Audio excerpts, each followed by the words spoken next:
പിന്നെ ഈ പറഞ്ഞ പോലെ രേണു കാണിക്കുന്ന ഒരു ലൈഫ് സ്റ്റൈൽ ഉണ്ട്. ഓക്കെ, അതായത് ഈ ഒരു രോഗം വന്നതിന് ശേഷം രേണു അവർ പുറത്ത് പോകുന്നതാണെങ്കിലും അതൊക്കെ സീനാണ്. ആക്ച്വലി ഡോക്ടേഴ്സ് അവരുടെ സൈഡിൽ നിന്ന് കാര്യങ്ങൾ പറഞ്ഞു കൊടുക്കുന്നുണ്ട്. പക്ഷേ ആ രോഗി രേണു എന്ന് പറഞ്ഞ വ്യക്തി അവരുടെ മൈൻഡ് ഔട്ട് കൺട്രോൾ അല്ല എന്നുള്ളത് എനിക്ക് വെരി വെൽ ലൈക്ക് അത് ഉറപ്പാണ്. എനിക്ക് പെട്ടെന്ന് മനസ്സിലായ ഒരു കാര്യമാണ്. അവരെ വീട്ടുകാർക്കും കൺട്രോൾ ചെയ്യാൻ പാടായിരിക്കും.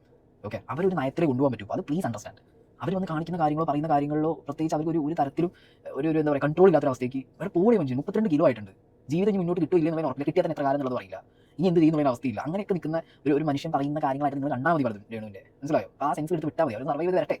ചൂണ്ടിക്കാണിച്ചു. ഇതാണോ നമ്മൾ ചെയ്ത തെറ്റ്? നമ്മൾ ചെയ്തത് തെറ്റാണ് എങ്കിൽ സോഷ്യൽ മീഡിയയിൽ മറ്റുള്ള ആളുകൾ ഇല്ലാ വചനങ്ങൾ തമ്പനയിൽ കുത്തിവെച്ചുകൊണ്ട് ചില ആളുകൾ വർണ്ണിക്കാനിരിക്കുന്നുണ്ട്. അനീഷേട്ടനൊക്കെ നന്നായിട്ട് വർണ്ണിക്കാനിരിക്കുന്നുണ്ടല്ലോ അല്ലെ?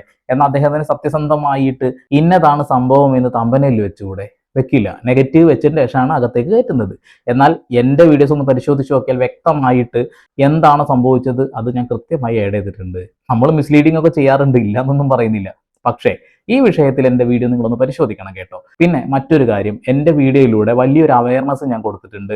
ഇന്ന സംവിധാനങ്ങൾ ഉപയോഗിച്ചുകൊണ്ട്, കാരുണ്യ പദ്ധതി ഉപയോഗിച്ചുകൊണ്ട് നമുക്ക് ഇത്തരം മരുന്നുകൾ സൗജന്യമായി കിട്ടുമെന്നും ചികിത്സ പോലും നമുക്ക് സൗജന്യമായിട്ട് കിട്ടുന്നുണ്ട് എന്നും വ്യക്തമായി ഞാൻ കാണിച്ചിട്ടുണ്ട്. ഏത് വഴിയിലൂടെയാണ് അത് നേടേണ്ടതും എന്ന് വ്യക്തമായിട്ട് എഴുതിയിട്ടുണ്ട്. ഇപ്പോൾ രേണുവിനെ സപ്പോർട്ട് ചെയ്യാനും സഹായിക്കാനൊക്കെ ഒരുപാട് പൊതുപ്രവർത്തകരൊക്കെ രംഗത്ത് വന്നിട്ടുണ്ടായിരുന്നു. മരുന്നിൻ്റെ വില കുറച്ച് കൊടുക്കാനും മറ്റുള്ള കാര്യങ്ങൾക്കൊക്കെ അവർ സഹായിച്ചിട്ടുണ്ടായിരുന്നു എന്നുള്ളതാണ്. പിന്നെ എന്തുകൊണ്ടാണ് കാരുണ്യ പദ്ധതിയിലേക്ക് അവർക്ക് എത്താൻ കഴിയാത്തത് എന്നുള്ള വലിയ ചോദ്യമാണ്. ഇന്ത്യ എന്ന മഹാരാജ്യത്ത് കേന്ദ്രത്തിൻ്റെയും കേരള സർക്കാരിൻ്റെയും ഈ ആനുകൂല്യങ്ങൾ എന്തുകൊണ്ട് സാധാരണക്കാർക്ക് കിട്ടുന്നില്ല? ഇതൊക്കെ ചോദ്യമായിട്ട് ഉയർത്തിപ്പിടിച്ചൊരു വ്യക്തിയാണ് ഞാൻ. അതുകൊണ്ടൊക്കെ തന്നെ ആവാം ഒരുപക്ഷെ നമുക്കെതിരെ കേസ് കൊടുത്തിട്ടുള്ളത്. ഇനി നിങ്ങൾ കുറച്ചു നേരം സായി പറഞ്ഞ കാര്യങ്ങൾ ഒന്ന് കേൾക്കണം കേട്ടോ. അത് കഴിഞ്ഞിട്ട് ബിഷപ്പിന് ഇട്ടൊരു കൊട്ടും കൊട്ടുന്നുണ്ട്. കാണാം, ബിഷപ്പിന് കിട്ടേണ്ടത് തന്നെയാണ് കിട്ടിയിട്ടുള്ളത്. കാണാം. ഇവിടെ ആദ്യം മനസ്സിലാക്കേണ്ടത് ഗവൺമെന്റ് ഫെസിലിറ്റീസ് ഒക്കെ ഒരുപാട് രോഗികളെ സഹായിക്കാൻ വേണ്ടി ഒരുപാട് കാര്യങ്ങൾ ഗവൺമെന്റ് തന്നെ ചെയ്യുന്നുണ്ട്. പല പ്രൊജക്റ്റുകളുണ്ട്, പല കാര്യങ്ങളുണ്ട്. ഇതൊന്നും ഇല്ലാന്ന് ആരും പറയുന്നില്ല. സൗജന്യമായി ലഭിക്കുന്ന ക്യാൻസർ മെഡിസിൻസ് ഉണ്ട്, സൗജന്യമായി ട്രീറ്റ്മെന്റ് ലഭിക്കുന്ന ക്യാൻസർ രോഗികൾ ഇവിടെ ഉണ്ട്. പക്ഷേ രേണുവിൻ്റെ കേസിലേക്ക് വരുമ്പോൾ ഈ സ്റ്റേജ് ഫൈൻഡ് ഔട്ട് ചെയ്തത് ഏർലി സ്റ്റേജിലല്ല, തുടക്കത്തിലല്ല. ഇപ്പോൾ ഓൾമോസ്റ്റ് അവർ ക്രിട്ടിക്കൽ കണ്ടീഷനിൽ അവർക്ക് HER2 പോസിറ്റീവായിട്ട് ഈ ക്യാൻസർ സെൽസ് സ്പ്രെഡ് ആവുന്നുണ്ടെന്നുള്ള സ്റ്റേജിലാണ് അവർ ഇതിൻ്റെ ട്രീറ്റ്മെൻറ്റ്സ് എടുത്ത് തുടങ്ങുന്നത്. സോ ആ ഒരു സാഹചര്യത്തിൽ ഒരു സർക്കാർ സംവിധാനത്തിൻ്റെ മുന്നിൽ പോയി നിന്ന് അതിൻ്റെ ടൈം പ്രൊസീജിയർ ഭയങ്കര കൂടുതലാണ്. ഓക്കെ, അപ്പോൾ അങ്ങനത്തെ ഒരു ടൈം പ്രൊസീജിയറിലൂടെ പോകാൻ സമയമില്ലാത്തൊരു റീസൺ ആയിരിക്കാം. അല്ലെങ്കിൽ ഞാൻ നേരത്തെ പറഞ്ഞു, പേര് പറയാൻ ആഗ്രഹിക്കുന്നില്ല, ചില പൊളിറ്റീഷ്യൻസ് തന്നെ ഇടപെട്ടിട്ട് വലിയൊരു എമൗണ്ട് ഇവർക്ക് കുറച്ച് കൊടുത്തിട്ടുണ്ട്. But still they have to pay അലോട്ട്. അവരെ സംബന്ധിച്ചിടത്തോളം ഇപ്പോൾ വലിയ എമൗണ്ടാണ്, അത് പേ ചെയ്തേ പറ്റുന്ന അവസ്ഥ അവർക്കുണ്ട്. അങ്ങനത്തെ കാര്യങ്ങളൊക്കെ ഇതിൻ്റെ ഇൻസൈഡിലുണ്ട്. മേ ബി ചേച്ചി അത് പറഞ്ഞിട്ടില്ല ഈ വീഡിയോനകത്ത്, മേ ബി പറയൂ ഇല്ലെന്നുള്ളതിനെ കുറിച്ച് എനിക്ക് അറിയില്ല. എല്ലാവർക്കും ഇപ്പം ഞാൻ പറയാം, ഗവൺമെൻറ് സംവിധാനങ്ങൾ എണ്ണയിട്ട യന്ത്രങ്ങൾ പോലെ പ്രവർത്തിക്കുകയാണെങ്കിൽ ഇവിടെ ഒരു ചാരിറ്റി വീഡിയോ ചെയ്യുന്ന ആളുകൾ ഒരിക്കലും നന്മരങ്ങൾ പൊന്തി വരില്ല. ഇത്രയും രോഗികളും അല്ലെങ്കിൽ ഇത്രയും നിസ്സഹായാവസ്ഥയിൽ കിടക്കുന്ന രോഗാവസ്ഥയിൽ കിടക്കുന്ന ആളുകൾ അവരുടെ ബന്ധുക്കളും പുറത്ത് സ്കാനർ വെച്ച് കരഞ്ഞു വിളിച്ച് വീഡിയോ ചെയ്യേണ്ട അവസ്ഥകൾ ഉണ്ടാവില്ല. എന്തിന് ഈ റീസെൻ്റ്ലി SMA രോഗം ബാധിച്ച കുട്ടികൾക്ക് വേണ്ടി എത്ര വീഡിയോസ് നമ്മൾ കണ്ടു. Keralam is the first state, ലോകത്തിലെ എനിക്ക് തോന്നുന്നത് ഒരു സ്റ്റേറ്റ് ഗവൺമെന്റ് SMA രോഗത്തിൽ ബാധിച്ച കുട്ടികൾക്ക് വേണ്ടിയിട്ട് അല്ലെങ്കിൽ രോഗനിർണ്ണയത്തിന് വേണ്ടിയിട്ട് ഒരു ഫണ്ട് മാറ്റി വെച്ച് ഇതിന് വേണ്ടിയിട്ട് ഒരു ഡെഡിക്കേറ്റഡ് ഫണ്ട് മാറ്റി വെച്ച് ഒരു പ്രൊജക്റ്റൊക്കെ ഇറക്കുന്നത് ആദ്യമായിട്ടാണ്. എന്നിട്ട് പോലും ഈ സ്റ്റേറ്റിനകത്ത് ഇപ്പോഴും പിരിവും കാര്യങ്ങളും നടക്കേണ്ട ഒരു അവസ്ഥയിലൂടെ കാര്യങ്ങൾ മുന്നോട്ട് പോകണം. ഇവിടെ എത്ര കാര്യങ്ങൾ അങ്ങനെ രോഗികൾക്ക് ആവശ്യമായിട്ടുള്ള രോഗികൾക്ക് വേണ്ടിയിട്ടുള്ള ഒരുപാട് സ്കീമുകൾ, ഇപ്പോൾ കാരുണ്യ പോലത്തെ ലോട്ടറികൾ വിൽക്കുന്നത് എന്തിനാ? ക്യാൻസർ രോഗികളെ ഹെൽപ്പ് ചെയ്യാൻ വേണ്ടിയിട്ട്. അതിൻ്റെ ഒക്കെ പ്രൊജക്റ്റുകളിൽ വരുന്ന പൈസകൾ കൃത്യമായി എലിജിബിലിറ്റി ഉള്ള ആളുകളിലേക്ക്, ഈ എലിജിബിലിറ്റി ഇൻ ദ സെൻസ്, ഈ എലിജിബിലിറ്റി ഞാൻ പറയുമ്പോൾ അതൊരു ക്രൈറ്റീരിയ ആയിട്ട് വെക്കാം. പക്ഷേ ആ വെക്കുന്നതിലും ഒരു ക്യാൻസർ രോഗം വന്ന് ഞാൻ നേരത്തെ പറഞ്ഞ എത്ര കാശുള്ളവരാണെങ്കിലും ഒന്ന് പേടിപൊടി, കാരണം അത്രയും ചിലവാണ്. അല്ലെങ്കിൽ പിന്നെ ഹൈ എൻഡ് മറ്റേ പൈസ ഉള്ള ആളുകളായിരിക്കും, അത്രയും റിച്ച് ഓഫ് ദ റിച്ചസ്റ്റ് ആയിരിക്കും. അങ്ങനെയുള്ള ആളുകളാണെങ്കിൽ പോലും ഒന്ന് കാരണം അത്രയും ചിലവാണ്. അവർ പോലും ട്രീറ്റ്മെന്റ് ഇവിടെ എടുക്കാതെ ചിലപ്പോൾ വിദേശ രാജ്യങ്ങളിൽ പോയി ട്രീറ്റ്മെന്റ് എടുത്ത് തിരിച്ചു വരുന്നത് കാണാം. അതാണ് കുറേ സ്പോർട്സ് പേഴ്സൺസിനെ, സിനിമ ഫെയിമിനൊക്കെ നമ്മൾ കണ്ടിട്ടുണ്ട്. പൊളിറ്റീഷ്യൻസിൻ്റെ ഇടയിൽ തന്നെ നമ്മൾ ഒരുപാട് പേരെ ഇതിനിടയിലൊക്കെ ഡിസ്കസ് ചെയ്ത് പോയിട്ടുണ്ട്. ഇപ്പോൾ ഒന്നും വേണ്ട, കഴിഞ്ഞ മുഖ്യമന്ത്രി മയോ ക്ലിനിക്കിൽ പോയിട്ടുണ്ട്, മയോ ക്ലിനിക് ഇപ്പോഴും പോകുന്നുണ്ട്, പിണറായി വിജയൻ. അങ്ങനെയുള്ള ആളുകൾക്ക് അവിടെ ട്രീറ്റ്മെന്റ് എടുക്കാൻ അതിന് വലിയ ചിലവാണ്. അപ്പോൾ ഇതൊക്കെ ചിലവാണ് ബേസിക്കലി ഈ സാധനം. സർക്കാർ സംവിധാനങ്ങൾ എത്ര ഹെൽപ്പ് ചെയ്താലും ചിലവ് തന്നെയാണ്. പിന്നെ ഈ ഹെൽപ്പ് എത്ര പേരിലേക്ക് എങ്ങനെ എത്തുന്നു ഇതിനെക്കുറിച്ചുള്ള അവയർനെസ് പോലും ആളുകൾക്കില്ല. ഓക്കെ, ഈ രോഗികളുടെ ഒരു അവയർനെസ് പോലും ഇല്ല. പലപ്പോഴും പലരും നടന്ന് പഠിച്ചതാണ്. ഒരു അസുഖം വന്ന് 10 സ്ഥലത്ത് പോയി അവരുടെ അവസ്ഥ കാരണം അവർ പഠിക്കുകയാണ്. ഓക്കെ, സർക്കാർ സംവിധാനങ്ങൾ ഇങ്ങനെ എന്നാൽ തന്നെ ഇത് കൊണ്ടുപോയിട്ട് ഈ ഇവരുടെ ഡോക്യുമെന്റ്സും സാധനങ്ങളും കൊടുക്കുന്ന സമയത്ത്, രോഗിയുടെ പേഷ്യൻ ഡീറ്റെയിൽസ് കൊടുക്കുന്ന സമയത്തൊക്കെ എത്ര സ്ഥലങ്ങൾ, എത്ര ഉദ്യോഗസ്ഥർ ഇത് കറക്റ്റായിട്ട് ടേക്കപ്പ് ചെയ്ത് എലിജിബിലിറ്റി നോക്കി കൃത്യമായ സമയങ്ങളിൽ ഇവർക്ക് മരുന്ന് സാധനങ്ങൾ എത്തിക്കുന്ന രീതിയിൽ കാര്യങ്ങൾ കൊടുക്കാറുണ്ട്. കിട്ടുന്നവരുണ്ടാവും, പക്ഷേ അതൊക്കെ അത്രയും എഫേർട്ട് അതിൻ്റെ ബാക്കിൽ ഉണ്ടാവും. പക്ഷേ ഈ രേണുവിൻ്റെ കേസിൽ ഇവർക്ക് സമയമില്ല എന്നുള്ളൊരു കാര്യം ഉണ്ടായിരുന്നു. അതെ, എങ്ങനെ അത് നേടിയെടുക്കാൻ കഴിയും? എന്തുകൊണ്ട് എല്ലാവർക്കും കിട്ടുന്നില്ല? ഈ കാര്യം ഞാൻ വ്യക്തമായിട്ട് ചൂണ്ടിക്കാണിച്ചതല്ലേ. ഏത് രീതിയിലാണ് അതിനെ സമീപിക്കേണ്ടത്? എല്ലാ മെഡിക്കൽ കോളേജുകളിലും കൃത്യമായിട്ട് കാരുണ്യ പദ്ധതിയാണെങ്കിലും മറ്റുള്ള ഏത് ഇൻഷുറൻസ് പദ്ധതിയിൽ കാണുന്നുണ്ടെങ്കിലും സഹായിക്കാൻ എൻക്വയറി ഡിപ്പാർട്ട്മെന്റിൽ ഒരു വ്യക്തി ഇരിക്കുന്നുണ്ടാവും. അവരെ കണ്ടെത്തുക, മെഡിക്കൽ സൂപ്രണ്ടിൻ്റെ അടുത്ത് നമ്മുടെ ഡാറ്റാസ് കൊടുത്ത് നമുക്ക് കിട്ടേണ്ട ആനുകൂല്യങ്ങൾ കിട്ടുമെന്ന് ഉറപ്പുവരുത്തുക, അത് വാങ്ങുക എന്നുള്ളത് അത് ഓരോ പൗരന്റെയും കടമയാണ് എന്നുള്ളതാണ്. അത് ചൂണ്ടിക്കാണിക്കുന്നതാണ് തെറ്റല്ലേ? കൊള്ളാം. നന്മകൾ വിളിച്ചു പറഞ്ഞാലും തെറ്റ്. ചില ചേച്ചിമാരൊക്കെ ഇപ്പോഴും ഞാൻ രേണുവിനെ ക്രൂശിക്കുന്നു എന്നാ പറയുന്നത്. നിങ്ങൾ എന്താ ഈ രീതിയിലൊന്നും ചിന്തിക്കാത്തത്? ഇത്തരം കാര്യങ്ങൾ, ഇത്തരം ആനുകൂല്യങ്ങൾ ഉണ്ടെങ്കിൽ അത് എന്തുകൊണ്ട് നമുക്ക് കിട്ടുന്നില്ല എന്നുള്ളത്, അത്തരം ആനുകൂല്യങ്ങളിലേക്ക് എങ്ങനെ എത്തിപ്പെടാമെന്ന് ഞാൻ പറഞ്ഞത് എന്തുകൊണ്ട് നിങ്ങൾ ചിന്തിക്കുന്നില്ല? രേണു രേണു രേണു എന്ന മഞ്ഞപ്പിത്തം പിടിച്ച കണ്ണുകൊണ്ട് നിങ്ങൾ നോക്കാതെ ആയിരക്കണക്കിന്, പതിനായിരക്കണക്കിന് ആളുകൾ ഇതേ അസുഖവുമായിട്ട് നടക്കുന്നുണ്ട്. സാമ്പത്തികമില്ലാത്ത പാവപ്പെട്ട ആളുകൾ, സഹായിക്കാൻ ആരോരുമില്ലാതെ കഷ്ടപ്പെടുന്ന കുറേ ആളുകൾ. അവർക്ക് വേണ്ടിയിട്ട് നിങ്ങളും ചിന്തിക്കണം. രേണു എന്ന് പറഞ്ഞ് മഞ്ഞപ്പിത്തം പിടിച്ച കണ്ണുകൊണ്ട് നോക്കാതെ എന്തുകൊണ്ട് ഇതെല്ലാവർക്കും കിട്ടുന്നില്ല? ഇത് കിട്ടുവാൻ നമ്മൾ എന്ത് ചെയ്യണം? നിങ്ങളുടെ ഒരു വിരൽത്തുമ്പ് മതിയല്ലോ, ഒരു ഷെയർ മതിയല്ലോ ജനങ്ങളിലേക്ക് എത്താൻ, പൊതുപ്രവർത്തകരിലേക്ക് എത്തിക്കാൻ, മുഖ്യമന്ത്രിയിലേക്ക് എത്തിക്കാൻ, അല്ലെങ്കിൽ ആരോഗ്യ വകുപ്പിലേക്ക് എത്തിക്കാൻ. എന്തുകൊണ്ട് എല്ലാവർക്കും ഈ ആനുകൂല്യം കിട്ടുന്നില്ല എന്നുള്ളത്. പിന്നെ രേണുവിൻ്റെ അവസ്ഥ, സ്വന്തമായി 4 ചക്ര വാഹനം വാങ്ങിക്കഴിഞ്ഞാൽ ആ വീട്ടിലുള്ള ആളുകൾ പിന്നെ എന്താ BPL അല്ല APL ആണെന്നുള്ളതാണ്. നമ്മളൊരു സെക്കൻഡ് ഹാൻഡ് കാറ് വാങ്ങിയാൽ ഇത് തന്നെയാണ് അവസ്ഥ എന്നുള്ളതാണ്. അങ്ങനെ ഒരുപാട് കാര്യങ്ങൾ മാറ്റം വരാണ്ട് എന്നുള്ളതാണ്. പിന്നെ അവരുടെ അവസ്ഥ നമുക്ക് അറിയുന്നതാണ്. അത്യാവശ്യം നല്ല വരുമാനം ഉണ്ടെന്ന് അവർ പെരുപ്പിച്ച് കാണിച്ചതിന്റെ ഭാഗമായിട്ടുള്ള പ്രശ്നങ്ങൾ ഉണ്ട് എന്നുള്ളതാണ്. അപ്പോൾ പ്രാവാനും ശപിക്കാനും വരുന്നതിന് മുന്നേ നിങ്ങൾ ഈ കാര്യം ചിന്തിക്കുക എന്നുള്ളതാണ്. നമ്മുടെ വീട്ടിൽ ആർക്കെങ്കിലും ഇതേ അസുഖം വന്നു കഴിഞ്ഞാൽ നമുക്ക് ഇത്ര ആനുകൂല്യങ്ങൾ കിട്ടാതിരിക്കുന്നത് എന്തുകൊണ്ട്? ആ ചോദ്യം അവിടെ ചോദിക്കുന്നുണ്ട് ഞാൻ. ആ ചോദ്യത്തിന്റെ കൂടെ നിൽക്കാൻ നിങ്ങൾക്ക് താല്പര്യമില്ല. നിങ്ങൾക്ക് എല്ലാവർക്കും രേണുസുദ്ധി എന്നത് മാത്രമാണ് തലക്കകത്ത് കയറ്റി വെക്കാൻ ശ്രമിക്കുന്നത് എന്നുള്ളതാണ്. ഇനി ബിഷപ്പിനുള്ള മറുപടിയാണ് സായി കൊടുക്കുന്നത്. ഒന്ന് കേൾക്കാം നമുക്ക് എന്തായാലും. വിശ്വാസികളുടെ ദൈവം എന്ന് പറഞ്ഞു കഴിഞ്ഞാൽ ആ ദൈവത്തിന് ഒരു ദൈവത്തിൻ്റെതായി, ഇവരൊക്കെ പറയുന്നത് വൈദികന്മാരെ പറയുന്നത് എന്താ? ദൈവതുല്യ അല്ലേ? ദൈവത്തിനെ നോർമൽ ആൾക്കാരായിട്ട് കണക്ട് ചെയ്യുന്ന ആൾ ഇങ്ങനെ പറയുന്നത്. അങ്ങനത്തെ സ്ഥാനത്തിരിക്കുന്ന ആളുകൾ, രമ്യതയിലെല്ലാം പറഞ്ഞു തീർക്കേണ്ട ആളുകൾ തന്നെ തമ്മിൽ തല്ലിക്കാനും ഭീഷണിപ്പെടുത്താനും വേണ്ടി ഒരുമാതിരി കൊട്ടേഷൻ ഇറങ്ങിയ പോലെ ഇറങ്ങി കഴിഞ്ഞ് കഴിഞ്ഞാൽ പടച്ചവൻ ഒന്നും ചീത്തറിയില്ലേ? അല്ലെങ്കിൽ തച്ചിട്ട് പോകില്ലേ? രണ്ട് കൊടുക്കില്ലേ? അത്രേ ഞാൻ പറഞ്ഞിട്ടുള്ളൂ. അതിന് ഇയാൾ ഇത്രത്തോളം പ്രഭവ പിന്നെയും മറ്റേ ഇതായിട്ടുണ്ട്, അന്യനായി വന്നിട്ടുണ്ട്. ആ വോയിസ് ഞാൻ ചെയ്യാം. കാര്യമില്ലേ പറഞ്ഞത്? ചാട്ടക്കടിക്കണം എന്നുള്ളൊരു കാര്യം മാറ്റി വെച്ചാൽ ഞാനിപ്പോൾ അതിനെ യോജിക്കുന്നൊന്നുമില്ല. ഒരാളെ തല്ലണം എന്ന് പറയുന്ന സാധനത്തിനോടൊന്നും എനിക്ക് യോജിപ്പൊന്നുമില്ല. പക്ഷേ അവിടെ ബിഷപ്പിന്റെ ഭാഗത്ത് വലിയ മിസ്റ്റേക്കുകൾ പറ്റിയിട്ടുണ്ട്. ഒരു ബിഷപ്പ് ഒരിക്കലും ഈ രീതിയിൽ ചിന്തിക്കില്ല. അദ്ദേഹം ഇപ്പൊ നോർമലി സംസാരിക്കുകയാണെന്നുണ്ടെങ്കിൽ ഭയങ്കര കൂളായിരിക്കും. ഒരു യൂട്യൂബറോ അല്ലെങ്കിൽ ഏതെങ്കിലും ഒരു വ്യക്തി വിളിക്കുകയാണെന്നുണ്ടെങ്കിൽ ഭയങ്കരമായിട്ട് അങ്ങ് പൊട്ടിത്തെറിക്കുന്നത് കാണാൻ കഴിയുന്നുള്ളതാണ്. ഞാനത് കണ്ടു. അതിനകത്ത് അദ്ദേഹം പറയുന്നത് ചാട്ടവാർ ഉപയോഗിച്ച് തന്നെ അടിക്കണം, യേശു കുരിശിൽ നിന്ന് ഇറങ്ങി വന്നാലും ചാട്ടവാർ ഉപയോഗിച്ച് തന്നെ അടിക്കണം എന്നാണ് ഈ സായി എന്ന് പറയുന്ന ബ്ലോഗർ അല്ലെങ്കിൽ യൂട്യൂബർ, ഈ ബിഗ് ബോസ് സെലിബ്രിറ്റി ആയിട്ട് നടക്കുന്ന ഈ ബഹുമാനായിട്ടുള്ള യൂട്യൂബർ പറയുന്നത്. എനിക്ക് അദ്ദേഹത്തോട് പ്രതികരിക്കാനായിട്ടൊന്നുമില്ല. അദ്ദേഹത്തോട് എനിക്ക് പറയാനുള്ള മറുപടി, 2 കുടുംബങ്ങളെ തമ്മിൽ അടുപ്പിക്കാൻ ശ്രമിച്ചു എന്നാണ് ഇയാൾ പറയുന്ന വേർഷൻ. എന്നാൽ എനിക്ക് അയാളോട് പറയാനുള്ള മറുപടി എന്ന് പറഞ്ഞു കഴിഞ്ഞാൽ 2 കുടുംബങ്ങളെ അടുപ്പിക്കാൻ ഞാനല്ല ശ്രമിച്ചത്. ഇന്റർവ്യൂ ചെയ്യുവാൻ വന്ന ആങ്കർ എന്നോട് ചോദിച്ച ചോദ്യത്തിന് ഉത്തരം ഞാൻ നൽകുകയാണ് ചെയ്തത്. അതിനകത്ത് രേണു സുധിയെ പറ്റിയും രാഹുൽ ദാസ് എന്ന കിച്ചുവിനെ പറ്റിയുള്ള കാര്യങ്ങൾ എന്നോട് ചോദിച്ചപ്പോൾ എനിക്ക് പറയേണ്ട ചില കാര്യങ്ങൾ, എന്നെ ബാധിക്കപ്പെട്ട ചില കാര്യങ്ങൾക്ക് മറുപടി ഞാൻ പറഞ്ഞിട്ടുണ്ട്. അല്ല ബിഷപ്പേ, നിങ്ങളെ ബാധിച്ച കാര്യങ്ങൾ പറയാൻ നിങ്ങൾക്ക് ഇതിനു മുമ്പ് സമയം ഉണ്ടായിരുന്നില്ലേ? ആ ബിഷപ്പിനോട് ഞാൻ ചുമ്മാ ഒരു ക്യൂരിയോസിറ്റി ചോദിക്കാം. ഈ ചാനലിൽ നിന്ന് വന്ന സമയത്ത് അന്ന് ദിവസമോ അല്ലെങ്കിൽ അതിൻ്റെ തലേ ദിവസമോ അല്ലെങ്കിൽ അതിൻ്റെ 10 ദിവസം മുമ്പോ ആണോ നിങ്ങൾ ഈ ബാധിക്കപ്പെട്ട കാര്യം ഉണ്ടായത്? അല്ലല്ലോ, എൻ്റെ അറിവിലല്ല. അങ്ങനത്തെ ഒരു സാഹചര്യത്തിൽ ബാധിക്കപ്പെട്ട ആ സമയത്ത് എന്തുകൊണ്ട് നിങ്ങൾ പ്രതികരിച്ചില്ല? അല്ലെ എന്തുകൊണ്ട് പൊതുജനങ്ങൾ നിങ്ങൾ അറിയിച്ചില്ല? അന്നും നിങ്ങളെ ഇന്റർവ്യൂസ് ഉണ്ടായിട്ടുണ്ടല്ലോ. എന്തൊരു രേണുസുധി ബിഗ് ബോസ് പോയപ്പോൾ അടക്കം നാടകക്കാരി ആട്ടക്കാരി എന്നൊക്കെ പറഞ്ഞിട്ട് നിങ്ങൾ ഇരുന്ന് പറഞ്ഞിട്ടുണ്ടല്ലോ. ആ സമയത്ത് നിങ്ങൾക്ക് ഈ കാര്യങ്ങൾ പറഞ്ഞുകൂടായിരുന്നു? അവള് മാത്രമല്ല അവളുടെ മകനും എന്ന് പറഞ്ഞിട്ട് നിങ്ങൾക്ക് പറയായിരുന്നല്ലോ. അപ്പൊ പൊന്നു ബിഷപ്പേ, ഞാൻ എങ്ങനെ പറയുന്നു, നിങ്ങളുടെ വിഷയം ഇതൊന്നുമല്ല. ഓക്കെ, നിങ്ങളുടെ വിഷയം എന്ന് പറഞ്ഞു കഴിഞ്ഞാൽ ഞാൻ നേരത്തെ പറഞ്ഞ പോലെ ഇന്റർവ്യൂവിൽ ആരെങ്കിലും വന്നാൽ, ക്യാമറയുടെ മുന്നിൽ വന്നാൽ, അല്ലെങ്കിൽ ഇതേപോലെ ഏതെങ്കിലും യൂട്യൂബർ വിളിച്ചൊരു കാര്യം ചോദിക്കുമ്പോൾ നിങ്ങളെ കൺട്രോൾ പോകും.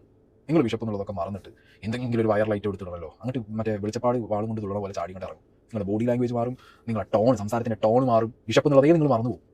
നിങ്ങൾ പിന്നെ ഞാൻ പറഞ്ഞ പോലെ അന്യന അല്ലാത്തപ്പോൾ അമ്പീറമോ ഒരു സൈഡിൽ.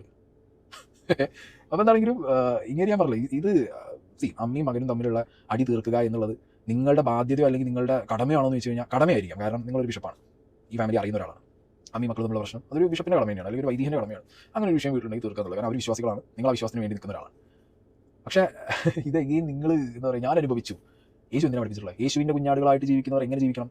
സഹനം അല്ലേ? സഹിക്കണ്ടേ അച്ചോ. യേശു എത്ര ചാട്ടവാറടി സഹിച്ചിട്ടുണ്ട്, എത്ര കല്ലേറ് സഹിച്ചിട്ടുണ്ട് അല്ലേ? കുരിശിലേറ്റാൻ കൊണ്ടുപോകുന്ന വഴിക്ക് യേശുവിന് അടിയോടെ അടി ഇട്ടായിരുന്നില്ലേ? കല്ലേറ് ഇട്ടായിരുന്നില്ലേ? യേശു സഹിച്ചില്ല അച്ചോ. യേശുവിൻ്റെ പാതയിലുള്ള ആൾ സഹിക്കണ്ടേ? ഞാനിപ്പോൾ എന്താ പറയുക, യേശു ഒന്ന് ചാട്ടവാറടി ഒരടി കിട്ടുകയാണെങ്കിൽ യേശുവിൻ്റെ നിന്നാണ് കിട്ടുന്നത്, ഞാൻ സഹിച്ചൂടെ അച്ചോ? അതിനെന്താ പ്രശ്നം? അപ്പോൾ അതൊന്നും മൂപ്പർക്ക് പറ്റില്ല. മൂപ്പർക്ക് അപ്പുറം ഓക്കിവായ വേണം. മൂപ്പരപ്പോൾ അതെ, ഇതാണ് അച്ഛൻ്റെ ഒരു പ്രശ്നം എന്നുള്ളതാണ്. എൻ്റെ പൊന്ന അച്ചു, നിങ്ങൾ രേണുസുധിയെ കുറിച്ച് പറഞ്ഞ കാര്യങ്ങളൊക്കെ ഞാൻ പറഞ്ഞാൽ ഇപ്പോഴും സോഷ്യൽ മീഡിയയിൽ കിടക്കുന്നുണ്ട് എന്നുള്ളതാണ്. അതൊന്നും ഡിലീറ്റ് ചെയ്യപ്പെട്ടിട്ടില്ല. അതിവിടെ കിടക്കുന്നിടത്തോളം കാലം താങ്കൾ ഇത് എന്തൊക്കെ പറഞ്ഞു കഴിഞ്ഞാലും കിച്ചുവിന് അത്രയും നാളൊന്നും പറഞ്ഞിട്ടുണ്ടായിരുന്നില്ലല്ലോ. ഇപ്പം എന്തുകൊണ്ടാണ് പറയുന്നത്? നിങ്ങൾ മറ്റുള്ള ആളുകൾ പറയുന്നത് അങ്ങ് വിശ്വസിക്കുകയാണ്, ആവശ്യമില്ലാതെ ചാടി അങ്ങ് വിശ്വസിക്കുകയാണ്. അങ്ങനെ വിശ്വസിച്ചുകൊണ്ടാണ് താങ്കളുടേതായ ഒരു അന്വേഷണം നടത്തേണ്ടേ. താങ്കൾക്ക് കിച്ചുവിന്റെ നമ്പർ കിട്ടാൻ എന്തെങ്കിലും പ്രയാസം ഉണ്ടായിരുന്നു? ആ നമ്പർ എടുത്ത് വിളിച്ച് കിച്ചു ഇന്നതാടാ സംഭവം, ഇന്നതാടാ എന്ന് പറഞ്ഞു കഴിഞ്ഞാൽ തീരാവുന്ന പ്രശ്നത്തിനെ താങ്കൾ തന്നെയാണ് ആ തീയിലേക്ക് പെട്രോൾ വാരി വെച്ചത് കേട്ടാ. അതോടെ നിൽക്കട്ടെ, ബാക്കി പറയുന്നുണ്ട് കേൾക്കട്ടെ. ശക്തമായ മറുപടി ഞാൻ പറഞ്ഞിട്ടുണ്ട്. ഇയാൾ പറഞ്ഞത് ഞാൻ ദേഷ്യപ്പെടാൻ പാടില്ല, സൗമ്യനാണ് ഇരിക്കണം. അയാളുടെ അഭിപ്രായം അയാൾ പറഞ്ഞെങ്കിൽ, എന്നെ ചാട്ടവാർ കൊണ്ട് അടിക്കണം അയാൾ പറഞ്ഞെങ്കിൽ എന്റെ അഭിപ്രായം എനിക്ക് പറഞ്ഞത് എന്താ കുഴപ്പം? ഈ ഇന്ത്യ മഹാരാജ്യത്തിൽ ആർക്കും ആരുടെ അഭിപ്രായം പറയാനുള്ള സ്വാതന്ത്ര്യമുണ്ട്. എന്റെ അഭിപ്രായം ഞാൻ പറഞ്ഞു. ഞാൻ ബിഷപ്പാണോ അല്ലയോ എന്നുള്ളത് തെളിയിക്കാൻ അയാൾ അടുത്തേക്ക് വരാൻ പറഞ്ഞു, ഞാൻ തെളിയിക്കാം. അയാളാരാ? ഒരു മതപുരോഹിതനായിരിക്കുന്ന മതസ്ഥാപനത്തിന്റെ സ്ഥാപനത്തിന്റെ ബിഷപ്പായിട്ടിരിക്കുന്ന എന്റെ സ്ഥാനത്തെ പറ്റി ചോദ്യം ചെയ്യാൻ സായി എന്ന് പറയുന്ന ബ്ലോഗർ ആരാണ്? ഞാനും താൻ പറഞ്ഞ പോലെ ഒരു ഇന്ത്യൻ പൗരൻ, ഞാനൊരു ഇന്ത്യൻ പൗരൻ. ചോദ്യങ്ങൾ ചോദിക്കാം, മനസ്സിലായി? ഞാൻ ആ ചോദ്യം ചോദിച്ചു. മതത്തിന്റെ സ്ഥാനത്തിരിക്കുന്ന മതപുരോഹിതൻ, ഒരു മതപുരോഹിതൻ ആ മതപുരോഹിതൻ നടക്കുന്ന പോലെ മര്യാദയ്ക്ക് എന്താ കാര്യങ്ങൾ പറഞ്ഞ് സംസാരിച്ച് രമ്യതയോടുകൂടി കാര്യങ്ങൾ തീർത്ത് നടക്കണം. അല്ലാതെ മറ്റേ KGF സിനിമയിലെ റോക്കി ബായിനെ പോലെ നടക്കാൻ പറ്റൂ? ഇതെന്തെന്നാ ഇത്? വയ്യയാക്ക് ടെമ്പറൊക്കെ പോകണ്ടല്ലേ കളയുന്നു. അച്ഛന് അറിയുന്നില്ല എന്താ പറയുക. ഇത് ഞാൻ പല സ്ഥലത്ത് നോക്കുന്ന സമയത്ത് കമന്റിലൊക്കെ ഇതൊരുമാതിരി മതപരമായിട്ട് തിരിച്ചുവിടാനുള്ള ഒരു സ്കീം ഞാൻ കാണുന്നുണ്ട്. എനിക്ക് ആനമയിൽ ഒട്ടക വേറെ കേസ്. കാരണം എനിക്ക് ഇതിപ്പോൾ കാസക്കാരൊക്കെ ഇനി എത്രയോ വട്ടം എടുത്തിട്ട് പേജിലിട്ട് അലക്കിയതാണ്. അതുകൊണ്ട് ഈ ലാസിയും പ്രശ്നമില്ല, സുഡാപ്പിയും പ്രശ്നമില്ല, തങ്കിയും പ്രശ്നമില്ല. അതുകൊണ്ട് ആ പരിപ്പൊന്നും ഇവിടെ ഇട്ട് വാട്ടാനുള്ളത് വിചാരിക്കേണ്ട. ആ രീതിക്ക് സാധനങ്ങൾ വളർത്തുവിടാനും നോക്കണ്ട. ഞാൻ പറഞ്ഞതിൽ ഞാൻ സ്റ്റിക്ക് ഓൺ ചെയ്യുന്നു. ഒരു ബിഷപ്പായി ഇരുന്നുകൊണ്ട് ഞാൻ ബിഷപ്പാണോ താൻ എന്ന് ചോദിച്ചാൽ അതിന് കാരണമുണ്ട്. എനിക്ക് താൻ എങ്ങനെ ബിഷപ്പായിരുന്നു, അല്ലെങ്കിൽ തനിക്ക് ബിഷപ്പായി കിട്ടിയതിൻ്റെ പേപ്പർ കാണാനോ, അല്ലെങ്കിൽ എൻ്റെ സഭ തന്നെ ബിഷപ്പായി തിരഞ്ഞെടുത്തതിൻ്റെ പിന്നിൽ അതൊന്നും എനിക്ക് അറിയേണ്ട കാര്യമില്ല. ഞാൻ ആ ബിഷപ്പാണെന്ന് ചോദിച്ചാൽ എന്താ, ഒരു കുടുംബ പ്രശ്നം അത് തീർക്കേണ്ട ഒരു വ്യക്തി, വിശ്വാസി ആയിട്ടുള്ള ഒരു കൂട്ടം ആളുകൾ, അവരുടെ ഇടയിൽ ഒരു കുടുംബ പ്രശ്നം നടക്കുന്നു. അമ്മയും മകനും തമ്മിലൊരു പ്രശ്നം നടക്കുന്നു. നിങ്ങളൊരു നല്ല കാര്യം ആ വീടിന് വേണ്ടി ചെയ്തു കൊടുത്ത ഒരാൾ, നിങ്ങളെ വാക്കിന് വില ഉണ്ടാവില്ലേ? നിങ്ങളെ വാക്കിന് വില ഇല്ല എന്നാണെന്നുണ്ടെങ്കിൽ അത് നിങ്ങളെ കയ്യിലിരിക്കൊണ്ടായിരിക്കും ബിഷപ്പേ. സാധാരണ രീതിയിൽ ഞാൻ പറയാം. ഇപ്പോൾ ഞാൻ ഒരു അത്യാവശ്യം ഒരാളെ സഹായിച്ച ഒരു വ്യക്തിയാണെന്ന് വിചാരിച്ചു, അല്ലെങ്കിൽ ഒരു കുടുംബത്തിനെ സഹായിച്ച ഒരു വ്യക്തിയാണ്. ആ കുടുംബത്തിലുള്ളവർ എപ്പോഴും എന്ത് ചെയ്യും, നമ്മളെ വാക്കിനൊരു വില തരും. വില തന്നില്ലെങ്കിൽ അത് പറഞ്ഞിട്ട് കാര്യമില്ല. പക്ഷെ കിട്ടൂടെ, നമ്മളിപ്പോൾ ഇന്നൊക്കെ സഹായിച്ച ഒരു വ്യക്തിനോട് വന്നൊരു കാര്യം പറയുമ്പോൾ ഡെഫിനറ്റ്ലി ഞാൻ അതിനൊരു റെസ്പെക്ട് കൊടുക്കും. അപ്പോൾ അങ്ങനത്തെ ഒരാളാകുമ്പോൾ വീട്ടിൽ നടക്കുന്ന കാര്യങ്ങൾ, അമ്മയും മകനും തമ്മിൽ നടക്കുന്ന കാര്യങ്ങൾ വളരെ രമ്യതയും നിങ്ങളുടെ അവിടെ വിളിപ്പിച്ചിട്ടോ അല്ലെങ്കിൽ ഒരു ഫോണിൻ്റെ 2 എൻഡിൽ അവർ നിർത്തിയിട്ടോ നിങ്ങൾക്ക് വളരെ മാന്യമായിട്ട് പറഞ്ഞ് തീർക്കാവുന്നതേ ഉള്ളൂ. ഓക്കെ, എന്തായാലും ഞാൻ കൂടുതലായിട്ട് കേൾപ്പിക്കുന്നില്ല, അത് സായിയുടെ ചാനലിന് കിടക്കുന്നുണ്ട് എന്നുള്ളതാണ്. അപ്പൊ സായിയോട് എനിക്ക് റിക്വസ്റ്റ് എന്താ വെച്ചിട്ടുണ്ടെങ്കിൽ, നീ കിച്ചുവുമായി ബന്ധപ്പെട്ടുള്ള കാര്യങ്ങളൊന്നും രേണുവിനോട് സോഷ്യൽ മീഡിയയിൽ പറയാതിരിക്കാൻ വേണ്ടി ഒന്ന് പറയാന്നുള്ളതാണ്, വേറെ ഒന്നുമില്ല.